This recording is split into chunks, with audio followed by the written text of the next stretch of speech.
Let's talk about H&M. All right. And even within this story, there's the media bias. All right.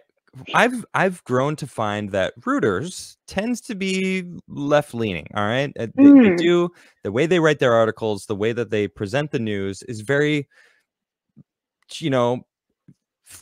catered to the left. Case in point, here's a story. H&M confirms commitment to China after backlash. Wait, what? Okay, well, what's the backlash? What is the commitment to China? What? Let's read what they say here, right? Oh, very short. Look at this. This is it. Very 3 paragraphs. So we don't even get like a background on this. It's just like 3 paragraphs. There you go. I've got the background, and we're gonna get into it. I just want to. This is what they've got here. H&M said Wednesday its commitment to China remains strong, and it was dedicated to regaining shoppers and partners' trust following a recent backlash in the country against comments it made in 2020 on China's Xinjiang region. Okay, that's it for that part. And then here's a quote from the Swedish fashion retailer. We are dedicated to regaining the trust and confidence of our customers, colleagues, and business partners in China. By working together with stakeholders and partners, we believe we can take steps in our joint efforts to develop the fashion industry as well as serve our customers and act in a respectful way. That's the article. Now, did that tell you anything? Do you have any clue what happened? Yeah, if I wasn't following all of the human rights atrocities in China, I would read the story and say, okay, cool, H&M is dealing with China, probably make some affordable clothes. I love H&M. Great, amazing. Glad they got that worked out. Okay. Have you ever heard of fast fashion? I have not. Okay. I have not. Now, I used to be in the fashion industry, and part of the thing I couldn't stand about it is overconsumption, buy the next thing, the next, we need a spring, we got the fall, we got the winter, and like the next line, the next stuff, sell more stuff, make it actually a little bit less, make it cheaper so it doesn't last as long so that people can buy more stuff. And it's like, I was actually the face of stuff, and it sucked because I can't stand that. I've been wearing this shirt I've had for probably 10 years. Adam, I'm not going to lie. I was literally about to jump in and be like, yeah, now that you're saying this, I'm realizing that I think I've never, ever seen you wear a different t-shirt than that one. Yeah. I mean, it's comfortable. I've got it works. It works. Yeah. Different. I got, some of them are different, but I mean, I wear the same clothes. I don't need new clothes. I'm happy with comfortable clothes until I need to replace them. Right. H&M, you shop at H&M. Those clothes are not going to last. I'm sorry. They're terrible clothes. Why? Because they're cheap. They sell them to you cheap. Guess what that means for them? That means they get them dirt cheap. How do they get them dirt cheap? That's right. Forced labor from China. Not only are they getting really cheap cotton that is forced labor, they're making people make the clothing for you to wear. And that is exactly what is going on here. Check this out. So it's not just H&M. It was a bunch of partners from Zero Henge, and it gives an idea of what's going on here. Let's see. Swedish fashion brand H&M has been told by the head of the EU Chamber of Commerce in China to bear down and let it happen, referring to Chinese anger at the company over their supposed refusal to use cotton picked by alleged forced labor in the country's Xinjiang region.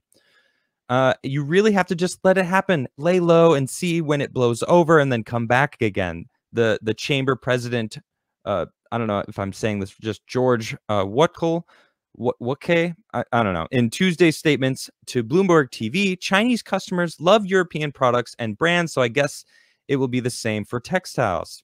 H&M was a subject of a massive boycott in China, Chinese social media users last week after someone found an undated statement from the company saying they would not use cotton from Xinjiang over forced labor concerns. They were swiftly condemned by the Communist Youth League and People's Liberation Army, while Apple and Baidu Maps searches immediately ghosted H&M from their service. You couldn't even find H&M in China anymore. They straight up deleted H&M from the map. They were still there. In smaller cities, H&M stores were shuttered by nervous landlords. So H&M just started getting like the landlord's like, nope, you're gonna have to leave because the CCP, you're on their list now. Bye bye. You spoke ill of the Chinese government. Look at this. This is before this show. Let me just pop this open. Check this out. All right, boom. This is there's no more H&M, but Google Maps, which is blocked in China, still shows the H&M store. I mean, there's a lot of stores there. There's like 20 stores, maybe more. I don't even know how many stores there is, but there's a good amount there. So they straight up were like, "Are you going to speak ill of China? Bye-bye. We're going to cut you out." And H&M was like, "No. We're going to commit to China." Wait, but are you going to stand by being morally right?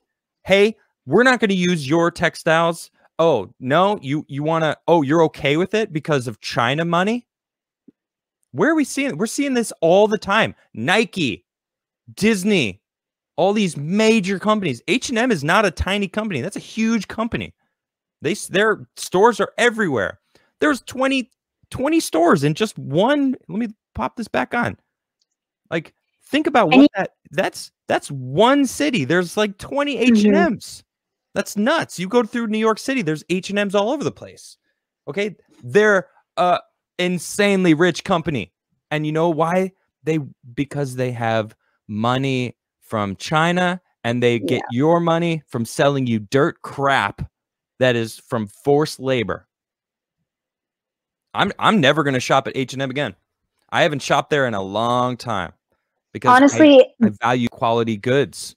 Yeah, this story reminds me of what happened with the NBA. It was similar. It was, I believe it was like, in 2019, whenever they were having all of their protests for democracy in Hong Kong, the manager of the Houston Rockets came forward and was like, we stand with Hong Kong. And China said, really? Really? Because the NBA actually hosts a lot of games over there in China in the off season. And so China said, no, if you stand with Hong Kong, then you don't get to come over here. You don't get to make millions of dollars, having games over here in our country.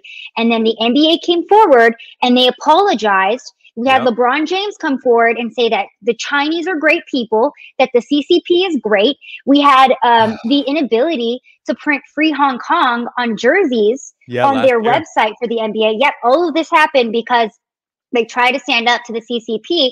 And so the most frustrating part about this is, like you just said, H&M, $1 million company, NBA, $1 billion company, Nike, Adidas. If all of these companies actually truly cared about human rights, like they pretend to, if they truly cared about, slavery, like they pretend to here in America with the Black Lives Matter movement, then they wouldn't be contributing to this modern day slavery that's happening right now in China. But they do, because they don't truly care about that. They care about making money. And as soon as you hit them where it hurts in their bank account, they're going to kowtow to exactly what China wants them to do. Or they're going to say exactly what China wants them to say. We've seen it time and time again. It's very sad. It's not just H&M. Check this out. So it's a group of, this is from the Epoch Times, the group of more than 50 investors backed by the Interfaith Center on Corporate Responsibility said that it's in the process of contacting more than 40 companies. H&M, VF Corp, Hugo Boss, Zara owner Inditex, requesting more information on their supply chains and urging them to quit situations that could lead to human rights abuses. Good. China should be held accountable by these big companies. It's these big companies that are going to make the difference. Okay, someone like me, I'm one person. Me not shopping in H&M, that's not going to make any difference at all. Me not shopping at Walmart, that's not going to make any difference at all. It's everybody. Everybody's got to go to their local spot, support the locals, support quality goods. I've got a buddy who used to be my team manager. Let me pop up his website and give him a shout out. This is Quality Workwear, 1620 Workwear. All right, so he was fed up with just crap products. All right, and he made his own clothing line, made in America, guaranteed for life. I'm actually wearing the pants right now. These things are really comfortable. Just showing off the pants, whatever. But I didn't plan that, actually. That just happened to be that I'm wearing the pants that I got from him, but guaranteed for life. You know, this is the kind of quality made in America, guaranteed for life, quality stuff. This is what we need to do. You know, right to repair. They're trying to stop us from repairing our own stuff. Why? I know how to repair all my own stuff. I know how to do my plumbing. I know how to do electricity. I know how to do my HVAC system. I could patch holes in the wall. That's the kind of stuff everyone should know how to do. But they don't want us. They want everyone locked into the system. You will own nothing and you will love it. Do you remember that? You know that? Oh, yeah. World Economic Forum, wasn't it? Goodness sakes. That's what they want. It's so frustrating. Things. Yeah, and I'm glad that you brought this up too, just the concept of our society being so materialistic and, you know, our media, everything in our society constantly conditioning us to want more and more and more and never be satisfied with anything. And that's why, again, too, we do see these corporations who continue to bow down to China because they know that they can continue to make money off of the average American consumer who's so obsessed with having the latest and greatest product. That's why Apple can come out with a new iPhone every year, even though it's the exact same thing every year. You know, they keep adding cameras because they know the American person is going to buy it because we're such a materialistic society. And we've gotten so far away from, again, valuing our health, valuing relationships, valuing going out into nature, valuing learning how to build things, how to repair things on our own. Period. Exactly. Period. That's it. We don't value it. Like I have an iPhone, but it's an iPhone 7. What are they on, 12 now? I've had this thing for 3 years. It's still good. I have no need to get a new phone. And I'll tell you what, when I get a new phone, you best believe it's not going to be Apple.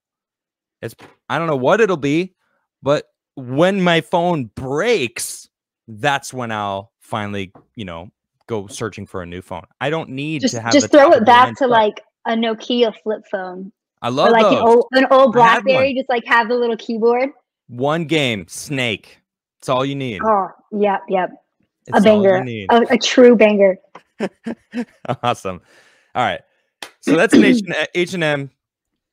Don't shop at H&M. Bottom line.